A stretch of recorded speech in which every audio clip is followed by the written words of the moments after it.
Assalamualaikum warahmatullahi wabarakatuh. Bertemu lagi dengan saya Kartini SKM dalam sharing inspirasi kali ini.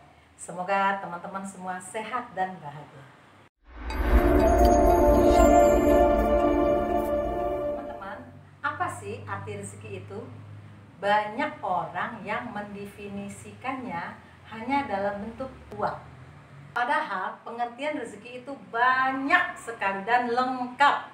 Contohnya seperti kebahagiaan, ketenangan, sehat, sembuh dari sakit, jodoh, dapat anak, dan lain sebagainya. Prinsipnya, rezeki itu semua yang membuat diri kita bahagia.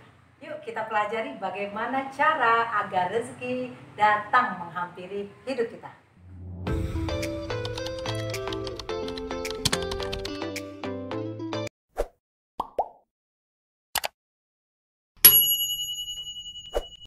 Teman-teman, ada 7 cara agar rezeki tidak hilang.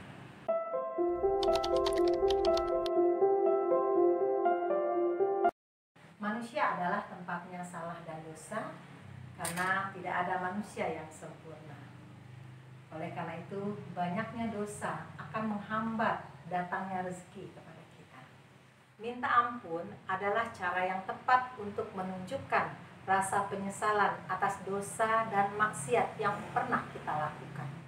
Melakukan sholat tobat dan berjanji tidak akan mengulanginya lagi adalah cara yang tepat agar rezeki datang kembali pada kita.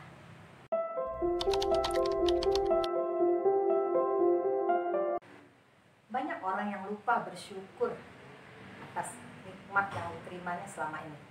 Padahal anggota tubuhnya bekerja sempurna satu demi satu untuk memudahkan hidupnya.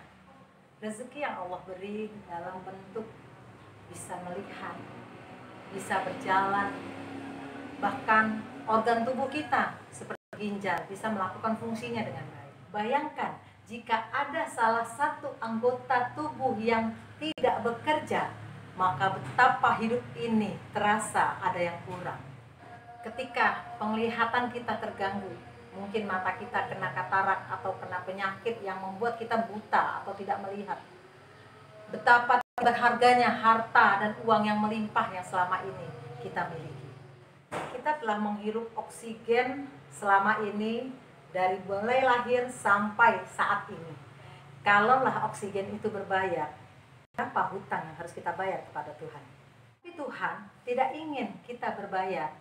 Ia hanya kita bersyukur atas segala nikmat yang telah diberinya.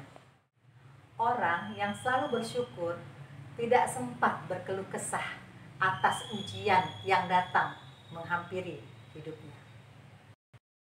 Karena ia akan selalu fokus dengan rasa syukur yang diterimanya.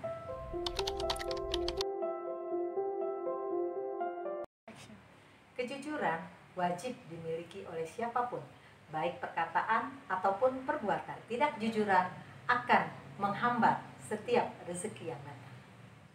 Bayangkan jika kita tidak jujur, maka betapa menderitanya pasangan kita, keluarga kita, dan orang di sekitar kita. Bahkan anak kita pun bisa mencontoh ketidakjujuran tersebut. Tentu kita tidak inginkan anak kita tidak jujur.